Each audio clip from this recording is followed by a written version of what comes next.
नमस्कार, आप देख रहे हैं एबीपी लाइव और आपके साथ मैं हूं वंशिका शर्मा। 18वें लोकसभा चुनाव का प्रचार अब थम गया है। 76 दिनों तक चलने वाले इस चुनावी कैंपेन में 8,352 उम्मीदवारों ने जोर आजमाइश की।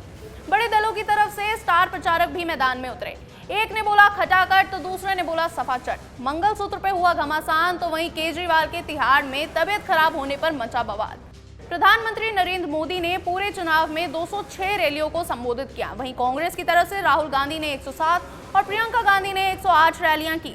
पूरे चुनाव में 4 मुद्दे काफी हावी रहे। इन मुद्दों के इर्द गिर्द सभी पार्टियों ने कैंपेनिंग सिमटी नजर आई। नेताओं की रैलियों में भी इन मुद्दों की गूंज सुनाई दी और मीडिया में भी ये मुद्दे छाए रहे। आइए नजर डालते हैं उन मुद्दों पर जो लोकसभा चुनाव में हावी रहे। सबसे पहले नंबर पर बात करते हैं संविधान और आरक्षण का मुद्दा। पहले चरण से लेकर आखिरी चरण तक चुनाव प्रचार में संविधान और आरक्षण का मुद्दा हावी रहा। विपक्षी पार्टियों ने बीजेपी के 400 पार वाले नारे को संविधान खत्म करने से जोड़ दिया, जिसके बाद सत्ताधारी पार्टी बैकफुट पर आ गई। दूसरे और तीसरे चरण में बीजेपी के बड़े नेता अपने हर मन से संविधान और आरक्षण पर किसी भी तरह से आंच नहीं आने देने की बात कहते रहे। हालांकि विपक्ष इस मुद्दे को आखिरी चरण तक खींचने में कामयाब दिखी।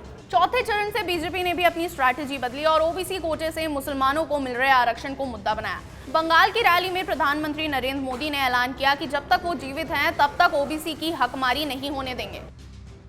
सपा सुप्रीमो अखिलेश यादव ने इस पूरे चुनाव को संविधान मंथन का नाम दिया। अखिलेश के मुताबिक इस बार लोग संविधान बचाने के लिए वोट कर रहे हैं।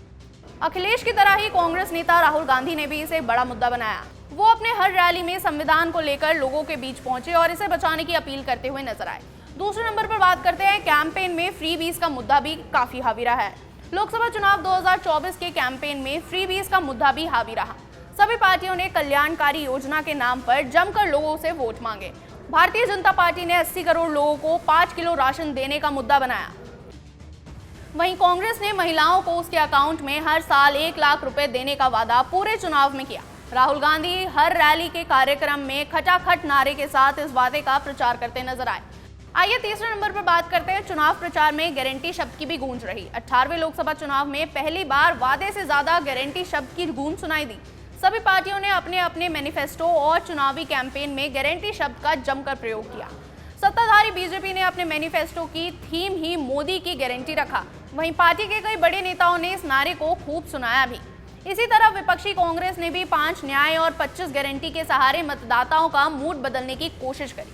पार्टी के बड़े नेता हर मंच से युवा, किसान, श्रमिक, महिलाओं और साथ ही वंचित वर्ग के गारंटी के साथ न्याय दिलाने का वादा करते नजर आए। बंगाल में टीएमसी के नेता दीदी की शपथ स्लोगन के सहारे लोगों को रिझाते हुए नजर आए। चौथे नंबर पर बात करते हैं जोर शोर से उठा अल्पसंख्यकों का मुद्दा। सीएसडीसी के एसोसिएट प्रोफेसर के मुताबिक इस चुनाव में मुसलमान ही मुद्दा बन गए। बीजेपी ने अपने आधार वोट बैंक तक पहुंचाने के लिए दूसरे चरण के ही मतदान से पहले अल्पसंख्यकों के खिलाफ प्रचार की रणनीति अपनाई, जो आखिर तक जारी रही। पीएम मोदी के भाषण भी मुसलमानों के इर्द गिर्द ही घूमते रहे।